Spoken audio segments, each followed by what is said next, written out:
Hello friends. आज हम एक नई स्टोरी के साथ मिलते हैं और आज की स्टोरी बहुत ही पावरफुल और इमोशनल होने वाली है क्योंकि आज की स्टोरी में वो टॉपिक है जिसकी हम सब लोग अपनी ज़िंदगी में कहीं न कहीं चाहते हैं कि हमारे बच्चे हमारे सहारा बने बुढ़ापे में।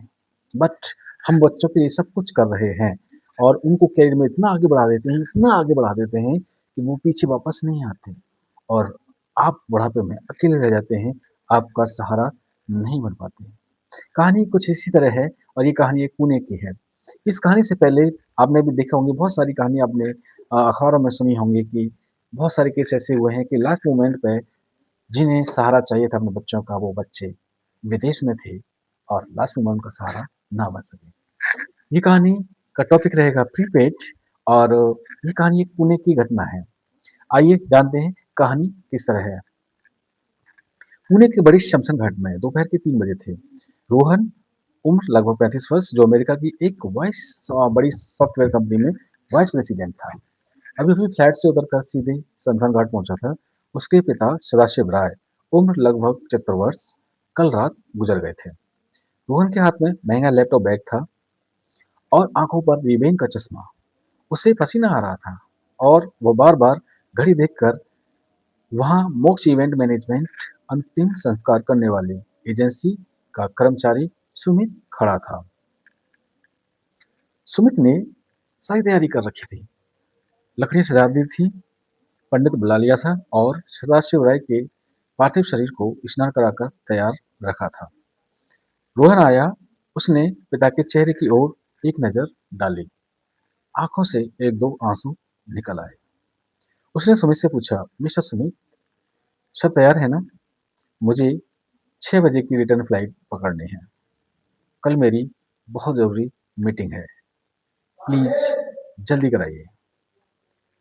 सुमित ने प्रश्नवाचक नजरों से देखते हुए आश्चर्य किया कि जिस पिता ने इस बेटे को पाल पोस कर बड़ा किया, उस पिता की चिता के पास रुकने के लिए इस बेटे के पास 3 घंटे भी नहीं थे। सुमित ने शांत होकर सिर हिलाया। पूरी विधि हुई। रोहन ने मुखाग्नि दी। धुएं के गुबार आसमान में उठ गए। रोहन ने सुमित को अलग ले जाकर चेकबुक निकाली। सुमित, धन्यवाद, आपने अच्छी व्यवस्था की। आपका बिल कितना हुआ? 50,000? 1 लाख? राशि बताइए। मैं अभी चेक देता हूँ। मैं दोबारा नहीं आ पाऊंगा। 80 विसर्जन भी आप ही करवा दीजिए। सुमित ने रोहन की ओर देखा। उसके चेहरे पर एक अजीब सी मुस्कान थी।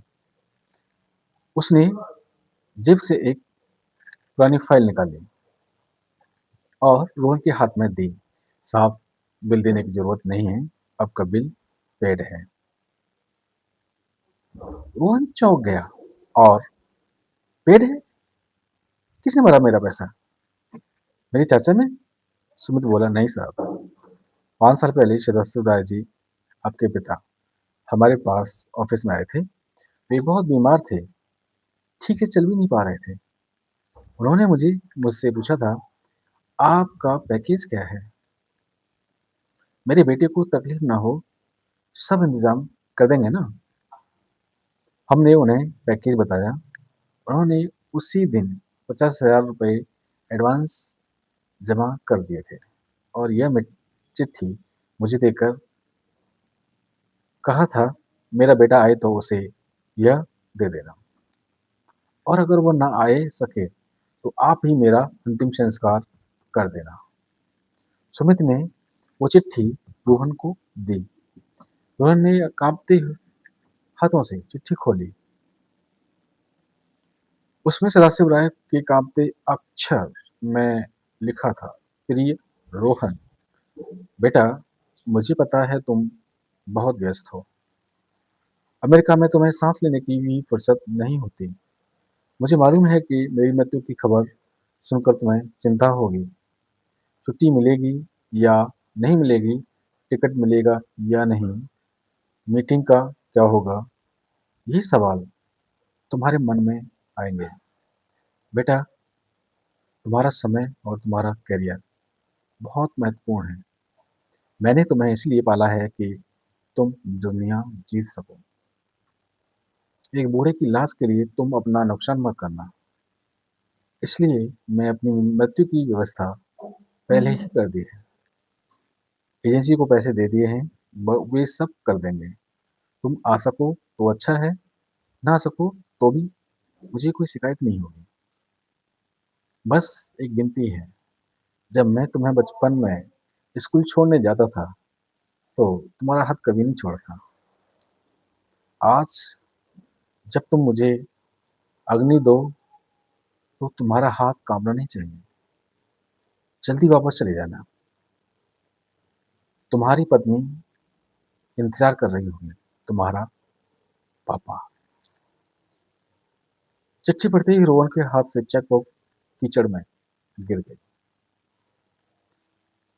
उस शमशान में जहां लकड़ियों के जलने की आवाज आ रही थी, वहां अब रोहन का अहंकार और कैरियर का घमंड चलकर राख हो चुका था।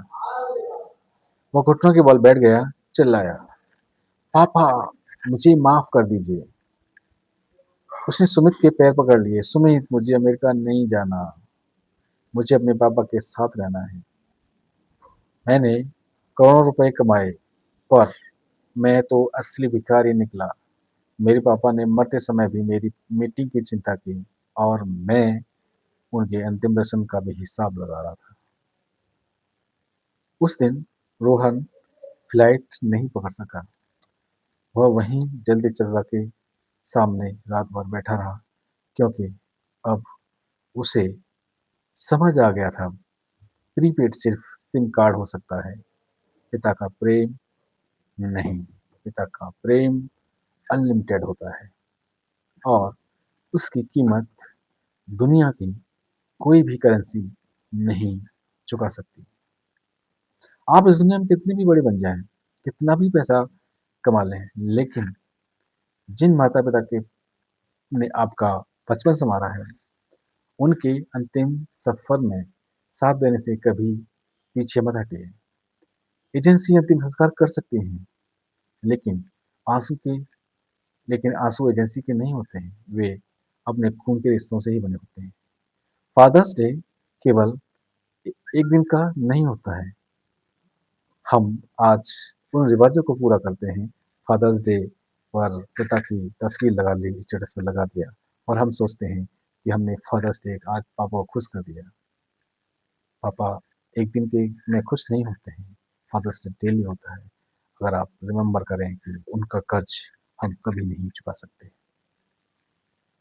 तो मैं लास्ट में यही कहूँगा कि सब कुछ करो ज़िंदगी में, बच्चों को आगे बढ़ाइए, सब कुछ जितना कर सकते हैं बेस्ट कीजिए करियर के लिए, बट साथ में संस्कार भी देना बहुत ज़रूरी है, जिससे एक फैमिली यूनिटी रहे और एक-दूसरे का सहारा बने।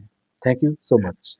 कहानी कैसी लगी आप कमेंट करके ज़रूर बताना, और हाँ, अगर अच्छी लगती है तो इसे शेयर करना ना भूलें, क्योंकि ये घटना सिर्फ पुणे की नहीं है, ये हर उस एक फैमिली की घटना है जिसके घर में ये घटती है। Thank you so much. मिलते हैं नेक्स्ट वीडियो के साथ।